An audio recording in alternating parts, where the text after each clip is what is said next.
ಇಬ್ಬರು ಮಕ್ಕಳು ಬನ್ನಿ, ಮಕ್ಕಳು ಬನ್ನಿ, ಮುಂದೆ ಬನ್ನಿ.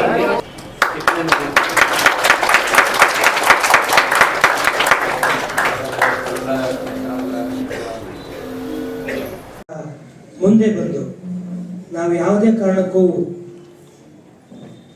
SSLC ಫಲಿತಾಂಶದಲ್ಲಿ ಇನ್ನು ಮುಂದೆ ಕೊನೆಯವರಾಗೋದಕ್ಕೆ ಇಷ್ಟಪಡಲ್ಲ. ಬದಲಾಗಿ ಕೊನೆಯಿಂದ 1ನೇವರು 2ನೇವರು ಆಗೋ ಬದಲು ಮೇಲಿಂದ 1ನೇವರು 2ನೇವರು ಆಗೋದಕ್ಕೆ ನಾವು ಪ್ರಯತ್ನ ಮಾಡ್ತೀವಿ ಅನ್ನೋ ಒಂದು ಸಂಕಲ್ಪವನ್ನು ಮಾಡಿ ಇವತ್ತು ಒಂದು ವಿಶೇಷವಾದ ಕಾರ್ಯಕ್ರಮವನ್ನು ರೂಪಿಸಿದ್ದಾರೆ. ಈ ಕಾರ್ಯಕ್ರಮದ ರೂವಾರಿಗಳು ಜಿಲ್ಲೆಯ ಉಪನಿರ್ದೇಶಕರು ಆದಂತಹ ಶ್ರೀಮತಿ ಗಿರಿಜಾ ಮೇಡಮ್ ಅವರೇ, ಹಾಗೆ ವೇದಿಕೆಯಲ್ಲಿ ನಮ್ಮ ತಿಮ್ಮರಾಜು ಅವರು,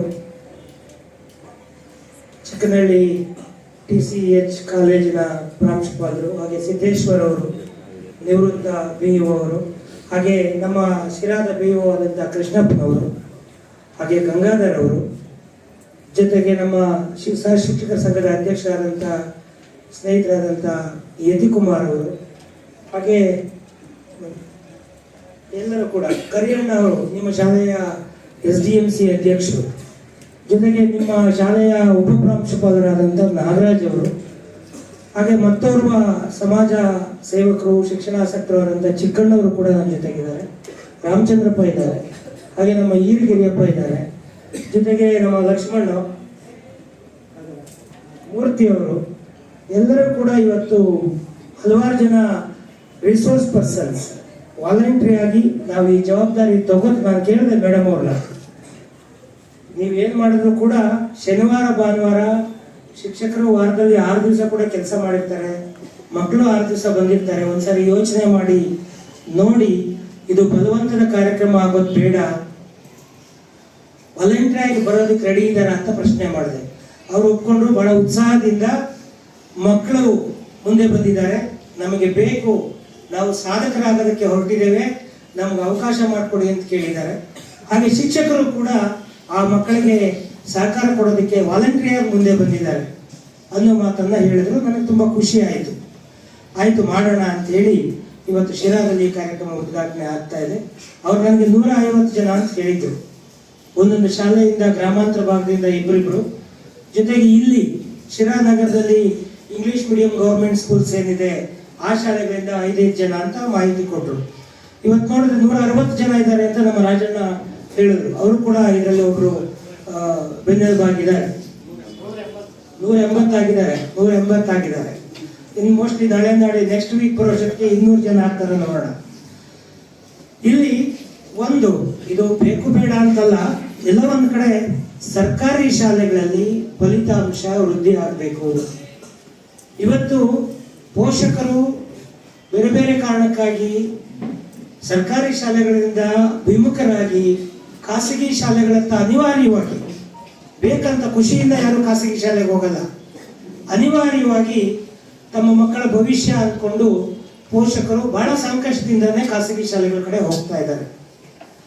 ಆದ್ರೆ ಸುಮಾರು 35-40 ಸಾವಿರ ಕೋಟಿ ರೂಪಾಯಿ ಬಜೆಟ್ ಒಂದು ವರ್ಷಕ್ಕೆ ಖರ್ಚು ಮಾಡ್ತಾ ಇದೆ ಶಿಕ್ಷಣ ಇಲಾಖೆ. ಈ ನಮ್ಮ ಏನು ಮಕ್ಕಳ ಶಿಕ್ಷಣಕ್ಕಾಗಿ 40 ಸಾವಿರ ಕೋಟಿ ಬೇರೆ ಬೇರೆ ಮೂಲಗಳಿಂದ 40 ಸಾವಿರ. ನಮ್ಮ ಬಜೆಟ್ ಎಷ್ಟು ಅಂತ ಹೇಳಿದ್ರೆ 3 ಲಕ್ಷ ಕೋಟಿ. 3 ಲಕ್ಷ ಕೋಟಿನಲ್ಲಿ 40ರಿಂದ 50 ಸಾವಿರ ಕೋಟಿ ಹಣ, ಶೇಕಡ ಒಂದು 15-20% ಅಷ್ಟು ಹಣ ಇವತ್ತು ಶಿಕ್ಷಣಕ್ಕೆ ಅಂತಾನೆ. ಯಾಕೆಂದ್ರೆ ಎಲ್ಲರಿಗೂ ಗೊತ್ತಿದೆ ಈ ದೇಶ ಏನಾದ್ರೂ ಬದಲಾವಣೆ ಆಗ್ಬೇಕು, ಈ ದೇಶದ ನಾಗರಿಕರು ಮುಂದೆ ಏನಾದ್ರೂ ಬದಲಾವಣೆ ಆಗ್ಬೇಕು, ಮುಂದಿನ ಸಮಾಜ, ಮುಂದಿನ ಯುವ ಪೀಳಿಗೆ ತಮ್ಮ ಕಾಲ ಮೇಲೆ ತಾವು ನಿಲ್ಲಬೇಕು, ಬಡವ ಶ್ರೀಮಂತನಾಗ್ಬೇಕು, ಅಜ್ಞಾನಿ ಜ್ಞಾನಿ ಆಗ್ಬೇಕು ಅಂತ ಹೇಳಿದ್ರೆ ಅದಕ್ಕೆ ಇರೋದು ಒಂದೇ ಒಂದು ಮಾರ್ಗ, ಅದು ಶಿಕ್ಷಣ ಅಂತ ಮನಗಂಡು ಇವತ್ತು ಇಷ್ಟು ದೊಡ್ಡ ಮಟ್ಟಕ್ಕೆ ಕೇಂದ್ರ ಮತ್ತೆ ರಾಜ್ಯ ಸರ್ಕಾರಗಳು ಎಷ್ಟು ರೀತಿಯ ಶಾಲೆಗಳು, ಮೊರಾರ್ಜಿ ಶಾಲೆ ಇದೆ, ಅಟಲ್ ಬಿಹಾರಿ ವಾಜಪೇಯಿ ಶಾಲೆ ಇದೆ, ಎಲ್ಲ ದೊಡ್ಡ ದೊಡ್ಡ ವ್ಯಕ್ತಿಗಳ ಹೆಸರಿನಲ್ಲಿ ಒಂದೊಂದು ಶಾಲೆ ತೆರೆಯುವಂಥದ್ದು. 100 ವರ್ಷಗಳಿಂದ ಬಂದಿರತಕ್ಕಂಥ ಈ ರೀತಿಯ ಶಾಲೆಗಳು ಇವತ್ತೇನು ನೀವು ಇಲ್ಲಿ ಕೂತಿದ್ದೀರಿ, ಈ ಶಾಲೆಗೆ ಸುಮಾರು 100 ವರ್ಷಗಳ ಇತಿಹಾಸ ಇದೆ. ಮಹಾರಾಜರ ಕಾಲದಲ್ಲಿ ಅಲ್ಲಿ ಏನು ಬಿದ್ದೋಗೋ ಸ್ಥಿತಿನಲ್ಲಿದ್ವು ಆ ಕಟ್ಟಡಗಳು. ದುರದೃಷ್ಟವಶಾತ್ ಎಲ್ಲ ಒಂದ್ ಕಡೆ ನಾವು ರಾಜಕಾರಣಿಗಳೇನಿರ್ತೀವಿ ಅಥವಾ ಈ ಸಮಾಜದಲ್ಲಿ ಯಾರು ಉಳ್ಳವರು ಶಕ್ತಿವಂತರು ಅಂತ ಏನಿರ್ತೀವಿ, ನಾವು ಕೂಡ ಒಂದಷ್ಟು ಇವುಗಳ ಜೊತೆ ಕೈ ಜೋಡಿಸ್ಬೇಕಾಗುತ್ತೆ. ನಮ್ಮ ಎಲ್ಲ ಒಂದ್ ಕಡೆ ನಮ್ಮ ಶಿಕ್ಷಕರಿಗೆ ಒಂದು ರೀತಿ ಅವರಿಗೆ ಈ ಖಾಸಗಿ ಶಾಲೆಗಳ ಫಲಿತಾಂಶ ಬಂದಂಗೆಲ್ಲ ಏನ್ ಅನಿಸ್ತಾ ಇರುತ್ತೆ ಅಂದ್ರೆ ಅವ್ರು ಯಾರು ಖುಷಿಯಿಂದ ಅದನ್ನ ಸ್ವೀಕರಿಸಲ್ಲ. ನಂಗೆ ಚೆನ್ನಾಗಿ ಗೊತ್ತಿದೆ. ಯಾಕೆಂದ್ರೆ ಆ ಶಿಕ್ಷಕರು ಎಲ್ಲರೂ ಕೂಡ ಸಮರ್ಥರಿದ್ದಾರೆ. ಅವರೆಲ್ಲ CET ಎಕ್ಸಾಮ್ ಬರೆದು ಅರ್ಹತೆ 10,000 ಜನ ಪರೀಕ್ಷೆ ಬರೆದ್ರೆ ಅಲ್ಲಿ ಆಯ್ಕೆ ಆಗೋದು 1,000 ಜನ ಕೂಡ ಇಲ್ಲ. ಅಷ್ಟು ಪ್ರತಿಭಾವಂತರನ್ನ ಆಯ್ಕೆ ಮಾಡಿ ನಿಮಗೆ ಶಿಕ್ಷಕರನ್ನಾಗಿ ಕೊಡುತ್ತೆ ಸರ್ಕಾರ. ಅವರು ಹೈಲಿ ಎಜುಕೇಟೆಡ್ ಇರ್ತಾರೆ. PGTs, PGTs ಅಂದ್ರೆ MSc ಮಾಡಿರ್ತಾರೆ, MA ಮಾಡಿರ್ತಾರೆ, B.Ed ಆಗಿರುತ್ತೆ, ಅನುಭವ ಇರುತ್ತೆ. ಅಷ್ಟು ಒಳ್ಳೆ ಶಿಕ್ಷಕರಿರ್ತಾರೆ. ಹಾಗಾಗಿ ನಂದು ಒಂದು ಪ್ರಶ್ನೆ ಏನಂದ್ರೆ, ಏನಾದ್ರೂ ಫಲಿತಾಂಶಗಳು ಒಳ್ಳೇದು ಬರಬೇಕು ಅಂದ್ರೆ ಅದು ಖಾಸಗಿ ಶಾಲೆನಲ್ಲ, ಸರ್ಕಾರಿ ಶಾಲೆನಲ್ಲೇ ಬರಬೇಕು. ಹೇಳ್ತಾ ಇಲ್ಲ, ನೀವು ಯೋಚನೆ ಮಾಡಿ ನೋಡಿ. ಹೈಲಿ ಟ್ಯಾಲೆಂಟೆಡ್ ಟೀಚರ್ಸ್, ನೀವು ಬೇರೆ ಯಾವುದೇ ಖಾಸಗಿ ಶಾಲೆನಲ್ಲೂ ನಿಮ್ಮ ರೀತಿ ಶಿಕ್ಷಕರು ಇರಲ್ಲ. ನಿಮಗೆ ಸಿಕ್ಕಿದಾರಲ್ಲ ಶಿಕ್ಷಕರು ಯಾವುದೇ ಖಾಸಗಿ ಶಾಲೆ. ಯಾಕೆಂದ್ರೆ ಯಾರು ಸರ್ಕಾರಿ ಶಾಲೆಗೆ ಆಯ್ಕೆ ಆಗಲ್ಲ ಅವ್ರು ಖಾಸಗಿ ಶಾಲೆಯಲ್ಲಿ ಪಾಠ ಮಾಡ್ತಾರೆ. ಆಯ್ತಾ? ಇನ್ನು ಮಕ್ಕಳು ನಿಮ್ಗೆ ಏನ್ ಕೊರತೆ ಮಾಡಿದೆ ಸರ್ಕಾರ? ಉಚಿತವಾಗಿ ಪುಸ್ತಕ, ಉಚಿತವಾಗಿ ಅಡ್ಮಿಷನ್, ₹1 ಫೀಸ್ ಕಟ್ಟಂಗಿಲ್ಲ. ಹೆಣ್ಮಕ್ಳಿಗಂತೂ 0 ಫೀಸ್. ಆಯ್ತಲ್ಲ? ಯೂನಿಫಾರ್ಮ್ ಫ್ರೀ ಕೊಡ್ತಾರೆ, ಬಸ್ ಫ್ರೀ ಕೊಡ್ತೀವಿ, ಮಧ್ಯಾಹ್ನದ ಬಿಸಿ ಊಟ ಫ್ರೀ ಇರುತ್ತೆ. ಇಷ್ಟೆಲ್ಲ ಸೌಲಭ್ಯಗಳು, ಏನೂ ಖರ್ಚಿಲ್ಲದೆ ತಂದೆ ತಾಯಂದ್ರಿಗೆ ಇಷ್ಟೆಲ್ಲ ಸೌಲಭ್ಯ ಕೊಟ್ಟು ಅಪ್ಪ ಅಮ್ಮ ಕೂಡ ಇವತ್ತು ಅರ್ಥ ಮಾಡ್ಕೊಂಡಿದ್ದಾರೆ ಶಿಕ್ಷಣದ ಮಹತ್ವ ಏನು ಅಂತ ಹೇಳಿ. ಇಷ್ಟೆಲ್ಲ ಇದ್ದು ಕೂಡ ನನ್ನ ಪ್ರಕಾರ ಏನಾದ್ರೂ ಅತ್ಯುನ್ನತವಾದದನ್ನ ಸಾಧಿಸಿದ್ರೆ ಯಾರು ಸಾಧಿಸ್ಬೇಕು? ನೀವು ಗೌರ್ಮೆಂಟ್ ಸ್ಕೂಲ್ನವ್ರಲ್ಲ. ಯಾರು? ನೀವೆಲ್ಲ ಗೌರ್ಮೆಂಟ್ ಸ್ಕೂಲ್ನವ್ರು ತಾನೆ? ಏಡೆಡ್ ಸ್ಕೂಲ್ನವ್ರು ತಾನೆ? ನೀವು ಸಾಧನೆ ಮಾಡಬೇಕು. ಆ ಸಾಧನೆ ಮಾಡಿಸೋ ಸಂಕಲ್ಪವನ್ನು ತೊಟ್ಟು ಇವತ್ತು ಈ ಕಾರ್ಯಕ್ರಮ ನಡೀತಾ ಇದೆ. ಇವತ್ತು ಮಾತ್ರ ಭಾಷಣ, ನಾಳೆಯಿಂದ ಭಾಷಣ ಇರಲ್ಲ. ಆಯ್ತಲ್ಲ? ನಿಮಗೆ ನೇರವಾಗಿ ಅವರು ಕಲಿಕೆಗೆ ಏನ್ ಬೇಕು ಅದನ್ನ ಶುರು ಮಾಡ್ತಾರೆ ಅಲ್ವಾ ಮಕ್ಕಳೇ? ಇವತ್ತು ಪಾಠ ಇದೆ. ಆಯ್ತಲ್ಲ? ಅದಕ್ಕೆ ಊಟ ಕೊಡೋದಕ್ಕೆ ನಮ್ಮ ನಾಗರಾಜ್ ಮುಂದೆ ಬಂದಿದ್ದಾರೆ. ನಾಗರಾಜು ಮತ್ತೆ ನಮ್ಮ ರಾಘವೇಂದ್ರ ಪಕ್ಕದ ಗರ್ಲ್ಸ್ ಕಾಲೇಜ್ನವರು.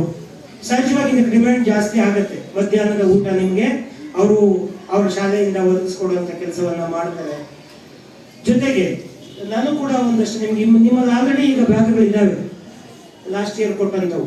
ಆದ್ರೆ ಈಗ ಇನ್ನೊಂದು ಬ್ಯಾಗ್, ಈ ಕಲಿಕಾ ಸಂಪದಕ್ಕೆ ಸಪರೇಟ್ ಬ್ಯಾಗ್ ತರಬೇಕು ನೀವು.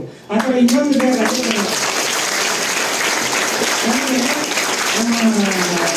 ರಾಜಣ್ಣ ಅವ್ರಿಗೊಂದು ಏನ್ ಬೇಕು ನಿಮ್ಗೆ ಸ್ಟೇಷನರಿ ಏನಾರ ಬೇಕಾದ್ರೆ ನಾನು ಸಹಾಯ ಮಾಡ್ತೀನಿ ಅಂತ ಕೇಳಿದೆ. ನಾನು ಬೆಳಗಾವಲ್ಲಿ ಸೆಷನ್ನಿಂದ ಒಂದು ಲಿಸ್ಟ್ ಕಳಿಸಿದ್ರು. ಅವರು ಲೆಕ್ಕ ಹಾಕಿದ್ರೆ ₹3 ಲಕ್ಷ ಇದು ಕಳಿಸಿದ್ದಾರೆ ಲಿಸ್ಟ್. ಬ್ಯಾಗು, ಪೆನ್ಸಿಲ್, ಪೆನ್ನು, ಜೊತೆಗೆ ನಿಮ್ಗೆ ಜಿಯಾಮೆಟ್ರಿ ಬಾಕ್ಸ್ ಎಲ್ಲ ಸೇರಿಸಿ ಕಳಿಸಿದ್ದಾರೆ. ನಾನು ಆಯ್ತು ನೋಡೋಣ ಅಂತೇಳಿ ಸದ್ಯಕ್ಕೆ ಒಂದಷ್ಟು ಬ್ಯಾಗು, ನಿಮ್ಗೊಂದು 4-5 ನೋಟ್ ಪುಸ್ತಕ ಒಬ್ಬೊಬ್ರಿಗೂ ಕೂಡ ಇದಕ್ಕೆ ಅಂತಾನೆ ಸಪರೇಟ್ ಆಗಿ ಇಲ್ಲೇನು ನಡೆಯುತ್ತೆ ಅದಕ್ಕೆ ಅಂತಾನೆ ಒಂದು 4-5 ನೋಟ್ ಪುಸ್ತಕ ಅದನ್ನ ವ್ಯವಸ್ಥೆ ಮಾಡಿದೆ ನನ್ನ ಕಡೆಯಿಂದ.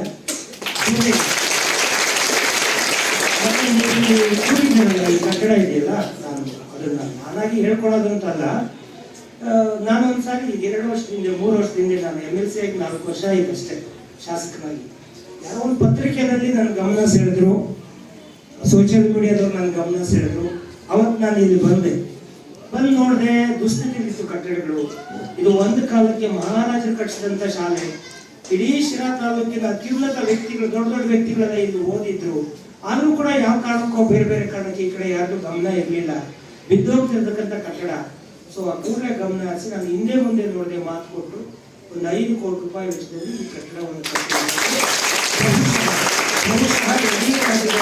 ಒಂದು ಶಾಲೆಗೆ ಇಷ್ಟು ದೊಡ್ಡ ಮಟ್ಟದ ಹಣವನ್ನು ನನಗೆ 6 ವರ್ಷದಲ್ಲಿ ನನಗೆ ಸರ್ಕಾರ ಕೊಡೋ ಅನುದಾನ ಎಷ್ಟು ಗೊತ್ತಾ? 12 ಕೋಟಿ. 12 ಕೋಟಿನಲ್ಲಿ ಶಿರಾಗಿಗಾಗಲೇ ₹10 ಕೋಟಿ ಹಾಕ್ಬಿಟ್ಟಿದ್ದೀನಿ. ಮೂವತ್ತೆರಡು ತಾಲೂಕು ಬರುತ್ತೆ ನನ್ನ ಕ್ಷೇತ್ರ.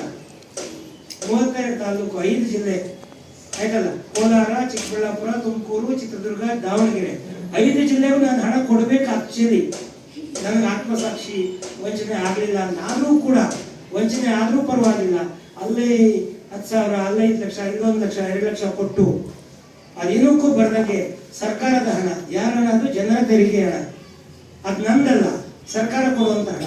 ನಾನೀಗ ನನಗೆ ಇಲ್ಲಿವರೆಗೆ ನಾನು ಹೇಳಿದೆ 12 ಕೋಟಿ ದುಡ್ಡು ಬರುತ್ತೆ 6 ವರ್ಷಕ್ಕೆ. 4 ವರ್ಷ ಮುಗೀತು. 4 ವರ್ಷಕ್ಕೆ ಎಷ್ಟು ಬಂದಿರುತ್ತೆ? 8 ಕೋಟಿ ಬಂದಿದೆ. ನಾನು ಖರ್ಚು ಮಾಡಿರೋದು ಎಷ್ಟು? ಹಾಗಾದ್ರೆ 2 ಕೋಟಿ ಅಲ್ವಾ? ಆ ರೀತಿಯಾಗಿ ನಾನು ಅದರಿಂದ ಏನನ್ನು ಬಯಸಿದೆ. ನನ್ನ ಕಡೆಯಿಂದ ಕೂಡ ಒಂದಷ್ಟು ಅದಕ್ಕೆ ವಿನಿಯೋಗ ಮಾಡಿದೆ. ಆಶ್ಚರ್ಯ ಆಗುತ್ತೆ. ಯಾರು ನಂಬಲ್ಲ ಹೇಳಿದ್ರೆ. ಕೈಯಿಂದ ಯಾರು ಹಾಕಕ್ಕೆ ಹೋಗ್ತಾರೆ ಅಂತ. ಕೈಯಿಂದ ಹಾಕ್ಬೇಕಾಗತ್ತೆ. ಒಳ್ಳೆಯ ಕೆಲಸಗಳಿಗೆ ನಾವು ಈ ಕೆಲಸವನ್ನು ಮಾಡಬೇಕಾಗುತ್ತೆ. ಯಾಕೆಂದ್ರೆ ಇದು ಒಂದು ದಿವಸದ ಕೆಲಸ ಅಲ್ಲ. ನಾನು ಕಟ್ಟಿಸಿರ್ತಕ್ಕಂಥ ಈ ಕಟ್ಟಡ ಏನಿದೆ ಆಯ್ತು, ಕನಿಷ್ಠ ಅಂದ್ರೂ ಕೂಡ ಇವಾಗ ಅದು 100 ವರ್ಷ ಆಗಿದೆ. ಈ ಕಟ್ಟಡಕ್ಕೆ 100 ವರ್ಷ ಆಯುಷ್ಯ ಇರಬೇಕು ಅಂತೇಳಿ ಅಷ್ಟು ಫೌಂಡೇಶನ್ ಇನ್ನೊಂದು ಮತ್ತೊಂದು ಎಲ್ಲವನ್ನೂ ಕೂಡ ಭದ್ರವಾಗಿ ಮಾಡಿರ್ತಕ್ಕಂಥ ಕೆಲಸ. ಇದು ಎಷ್ಟು ವರ್ಷ ಇರುತ್ತೆ? 100 ವರ್ಷ ಇರುತ್ತೆ. 100 ವರ್ಷ ಅಂದ್ರೆ ನಿಮ್ ತರ ಇನ್ನು 100 SLC ಬ್ಯಾಚ್ಗಳು ಇದರಿಂದ ಆಚೆಗೆ ಹೋಗುತ್ತೆ. 100 × 100 ಅಂತ ಹೇಳಿದ್ರು ಕೂಡ ಎಷ್ಟಾಯ್ತು? 10,000 ಜನ ಮಕ್ಕಳು ಇಲ್ಲಿ ಕಲಿತು ಆಚೆಗೆ ಹೋಗ್ತಾರೆ ಅಲ್ವಾ? ಸೊ ಆ 10,000 ಜನ ಮಕ್ಕಳಿಗೆ ಶಿಕ್ಷಣ ಸಿಗುತ್ತೆ. ಅವ್ರು ಏನೇನು ಆಗ್ತಾರೋ ಗೊತ್ತಿಲ್ಲ. ಯಾರು ಡಾಕ್ಟರ್ ಆಗ್ತಾರೋ, ಯಾರು ಇಂಜಿನಿಯರ್ಸ್ ಆಗ್ತಾರೋ, ಯಾರು ನಮ್ಮ ತರ ಪೊಲಿಟಿಷಿಯನ್ಸ್ ಆಗಿ, MLAಗಳಾಗಿ, MP ಗಳಾಗಿ, ಮಂತ್ರಿಗಳಾಗಿ ಸೇವೆ ಮಾಡ್ತಾರೋ ಗೊತ್ತಿಲ್ಲ ಅಲ್ವಾ? ಯಾಕೆ ಅಂತ ಹೇಳಿದ್ರೆ ಇಲ್ಲಿವರೆಗೂ ಪ್ರೂವ್ ಆಗಿರೋದು ಈ ರಾಜ್ಯದಲ್ಲಿ, ಈ ದೇಶದಲ್ಲಿ ಏನಾದ್ರೂ ಸಾಧನೆ ಅಂತ ಯಾರಾದ್ರೂ ಮಾಡಿದ್ರೆ ಬೆಂಗಳೂರಿನಲ್ಲಿ ಹುಟ್ಟಿ ಬೆಳೆದಂತ ಮಕ್ಕಳು ಯಾರು ಸಾಧನೆ ಮಾಡಿಲ್ಲ. ನಗರ ಪ್ರದೇಶದವ್ರು ಯಾರು ಸಾಧನೆ ಮಾಡಿಲ್ಲ. ಎಲ್ಲ ಹಳ್ಳಿಯಿಂದ ಹೋದವ್ರು, ನಮ್ಮ ತರದವ್ರು ಏನಾದ್ರೂ ಸಾಧನೆ ಮಾಡಿರೋದು. ನೀವು ಮುಖ್ಯಮಂತ್ರಿ IAS ಆಫೀಸರ್ಗಳಲ್ಲಿ 3/4 ಭಾಗ IAS ಆಫೀಸರ್ಸ್ ಎಲ್ಲ ಹಳ್ಳಿಯಿಂದ ಬಂದಿರೋರೆ ಆಯ್ತಲ್ಲ. ಬೆಂಗಳೂರು ನಗರ ಅಂತ ಆಕರ್ಷಣೆ ಹೋಗ್ತೀವಲ್ಲ, ಅದೊಂಥರ ಸ್ಪೂನ್ ಫೀಡಿಂಗ್. ಇಲ್ಲಿ ಹಂಗಲ್ಲ. ನಾವು ಎಲ್ಲ ಗೊತ್ತು ನಮ್ಗೆ ಅಲ್ವಾ? ನಮ್ಗೆ ಅವಮಾನ ಮಾಡಿಸ್ಕೊಳ್ಳೋದು ಗೊತ್ತು, ಸನ್ಮಾನ ಮಾಡಿಸ್ಕೊಳ್ಳೋದು ಗೊತ್ತು, ರಿವೆಂಜ್ ತೀರಿಸ್ಕೊಳ್ಳೋದು ಗೊತ್ತು ಅಲ್ವಾ? ಯಾಕೆಂದ್ರೆ ಹಳ್ಳಿಯಿಂದ ಬೆಳೆದಿರ್ತೀವಿ ನಾವು. ಮರ ಹತ್ತಿರ್ತೀವಿ, ಬಿದ್ದಿರ್ತೀವಿ, ಬಾವಿ ಬಿದ್ದಿರ್ತೀವಿ ಅಲ್ವಾ? ಸ್ವಿಮ್ಮಿಂಗ್ ಪೂಲ್ ಅಲ್ಲಿ ಈಜ್ ಕಲ್ತಿರೋರಲ್ಲ ನಾವು. ಎಲ್ಲಿ? ಬಾವಿನಲ್ಲಿ ಈಜ್ ಕಲ್ತಿರೋರು ನಾವು. ಮೇಲಿಂದ ಈಗ ಹೋಯ್ತು, ಬಾವಿಗಳು ಈಗಿಲ್ಲ. ಅನ್ಫಾರ್ಚುನೇಟ್ಲಿ ಕಡಿಮೆ ಆಗಿದೆ, ಎಲ್ಲ ಬೋರ್ವೆಲ್ಗಳು ಬಂದು. ನಾವೆಲ್ಲ ಕಲ್ತ್ಕೊಂಡ್ರಲ್ಲಿ ನಾವೆಲ್ಲ ಹೊಟ್ಟೆ ಊಟ ಇಲ್ಲದೆ ಹಸಿವು ಅಂದ್ರೆ ಏನಂತ ಗೊತ್ತಿದೆ ನಮ್ಗೆ, ಹೌದಲ್ಲ? ಹಸಿವನ್ನು ತಡ್ಕೊಳ್ಳೋ ಶಕ್ತಿ ಇದೆ ನಮ್ಗೆ. ಅವೆಲ್ಲ ಇದ್ದು ಕಲ್ತಿರೋರು, ಕಲಿಬೇಕಾಗಿರೋರು. ಆ ಕಾರಣಕ್ಕಾಗಿ ಮಕ್ಕಳೇ, ಏನಾದ್ರು ಸಾಧನೆ ಆದ್ರೆ ನಿಮ್ಮಿಂದನೇ ಆಗ್ಬೇಕು. ವಿಶೇಷವಾಗಿ ಹೆಣ್ಣು ಮಕ್ಕಳು ನೀವೇನಿದ್ದೀರಿ, ಹಾಗಂತ ಗಂಡು ಮಕ್ಕಳು ಇಲ್ಲ ಅಂತಲ್ಲ, ಅವರು ಇದ್ದಾರೆ, ಅವರು ಸಾಧಕರೇ. ಆದ್ರೆ ನೀವೇನಿದ್ದೀರಿ, ನಿಮ್ಗೆ ಶಿಕ್ಷಣ ಅಗತ್ಯ ಅಷ್ಟೇ ಅಲ್ಲ, ಅನಿವಾರ್ಯ ಕೂಡ. ಗಂಡು ಮಕ್ಕಳಿಗೆ ಅಗತ್ಯ, ಅನಿವಾರ್ಯ ಅಲ್ಲ. ಆದ್ರೆ ನಿಮಗೆ ಶಿಕ್ಷಣ ಅಗತ್ಯದ ಜೊತೆಗೆ ಅನಿವಾರ್ಯ ಕೂಡ ಆಗುತ್ತೆ. ಯಾಕೆ ಅಂತ ಹೇಳಿದ್ರೆ ನೀವು ಯಾರ ಮೇಲೆ ಕೂಡ ಡಿಪೆಂಡ್ ಆಗಬಾರ್ದು. ಇನ್ಕ್ಲೂಡಿಂಗ್ ನೀವು ಮುಂದೆ ಮದುವೆ ಆಗುವಂತ ನಿಮ್ಮ ಹಸ್ಬೆಂಡ್ ಮೇಲೆ ಕೂಡ ಡಿಪೆಂಡ್ ಆಗಬಾರ್ದು. ನೀವು ಹೆಣ್ಣೊಂದು ಕಲಿತರೆ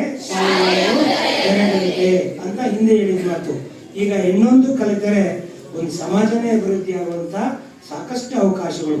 ಇವತ್ತು ನಮ್ಮ ರಾಷ್ಟ್ರದ ರಾಷ್ಟ್ರಪತಿಗಳು ಯಾರು? ದ್ರೌಪದಿ ಮುರ್ಮು. ಅವರು ದೆಹಲಿಯಲ್ಲಿ ಬೆಳೆದವರ ಅಲ್ಲ, ಯಾವುದೋ ಒಂದು ಗುಡ್ಗಾಡಿನಲ್ಲಿ ಬೆಳೆದಂತವ್ರು ಆಯ್ತಲ್ಲ.